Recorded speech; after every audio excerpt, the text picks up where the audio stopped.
few months as we continue to talk with different corporate sponsors or potential corporate sponsors, the word gets out in terms of what we're doing with the Real Economic Impact Tour. And people have begun to come to us and talk about how can we partner, how can we collaborate. So I want to introduce to you next a company that isn't quite as well known as AT&T or Bank of America, but it aspires to be someday as well known. The company is called 54 Freedom. And 54 Freedom is a company you're going to be hearing a lot more about. There are two individuals that are going to come up to the podium to talk about the new partnership with NDI and the Real Economic Impact Tour, Tom Sullivan and Brian McLean.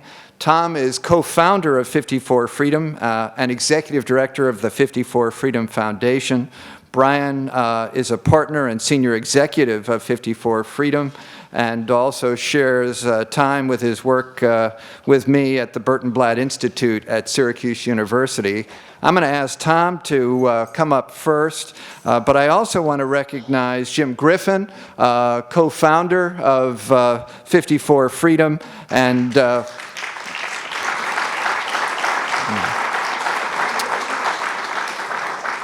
it's a great story, and it's the beginning of a wonderful new partnership. Let me turn it over to Tom. Thanks, Bill.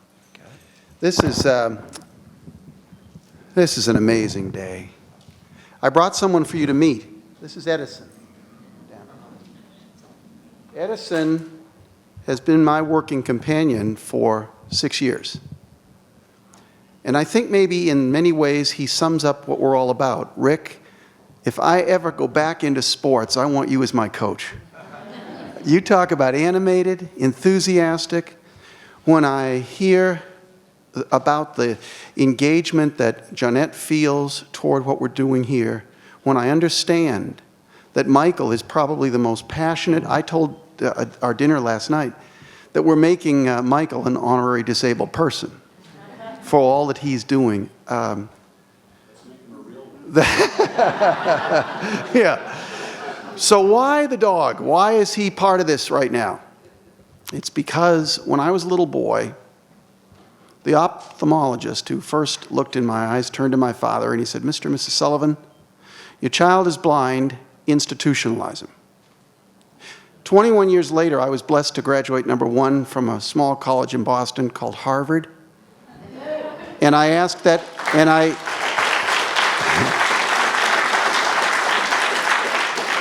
I asked that old son of a bitch to show up. He didn't come, but I invited him. All that's to say, 54 Freedom is, for me, the ultimate fulfillment of dreams, and that's why I'm here. You know, if you asked any person with a disability what it is we're all seeking in life, I think they'd say that what they really want most is to obtain personal freedom, don't you think? I mean, think about it. The freedom to be independent and self-sustaining citizens. That's what Rick was talking about. In today's complex world, obtaining financial security, both in terms of making a living and securing a future, are complicated at best. 54 Freedom, frankly, is an exciting new approach to guaranteeing security for any American citizen with special needs.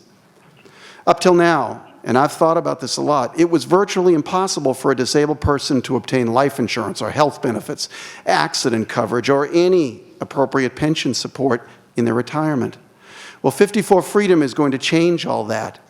We've really done a ton of exhaustive research and market analysis, and we've come to understand that we can now offer life insurance at a price unheard of in the industry, retirement programs that are specially designed for the disabled, annuities that support and guarantee a positive future, and maybe the most important, health and long-term protections that maybe solve a disabled person's greatest fear and take all of us off the dole. And what about accidents? So many of my friends have dealt with them. For years, disabled people were held hostage by companies who were able to get around coverage by linking the accident specifically to the disability.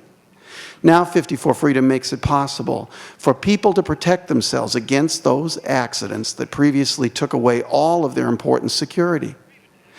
I'll tell you what, we now are even beginning to tackle the cost of prescription drugs along with auto and homeowners insurance. So what is our mission statement? We will provide economic solutions to close the economic gaps for people with disabilities, their families, and organizations that serve them. And if you think that's big-time stuff, I can tell you that after 40 years as a public person, on television, in books, and movies, this is the single most important legacy I want to leave. This is what matters the most. And you might be sitting out there knowing how bureaucracies work, and you might be saying, well, how are they going to do it?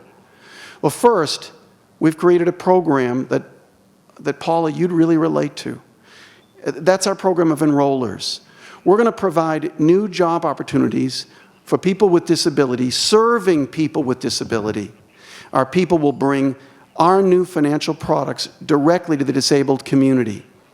And we're also going to be organizing benefit planning with an effective certification of our enrollers, along with a simple system of navigating our internet product base.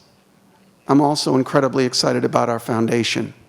We really have stepped up, and we're creating a charitable gift annuity structure that will affirm the raising of asset base, both for disabled individuals and associations, with all of it geared to promoting further independence. Through another program that we've begun called 54 Benefax, we intend to bring comprehensive internet information on exactly what you're doing here, on tax regulations through the effective use of systems and calculators, covering all state and federal benefits. And Michael is really helping us carry this process forward effectively so that our efficacy is where it needs to be. You know, for all this to happen, there have to be people who buy into the dream. I so remember the night at dinner with the CEO you just met, Jim Griffin, when I outlined my hopes for the disabled community in the 21st century. Not only did he get it and understand what I was saying, he embraced the vision. And you know, that takes a lot, because he's put his life on the line and we're out in the middle of major fundraising to make it happen. The thing is, though, when you have an organization like this, every organization, every company needs a conscience and a visionary and somebody who can see the whole picture and keep us on course. That someone is probably the most gifted person with a disability I've ever had the chance to know. And that includes the time I spent as a little boy with Helen Keller. I want you to meet this special man. Brian McLean has devoted his life to every issue related to disability, and he's now the executive director of the Burton Blatt Institute at Syracuse University. Brian, you want to come up? Can I take this off? Should we do it that way?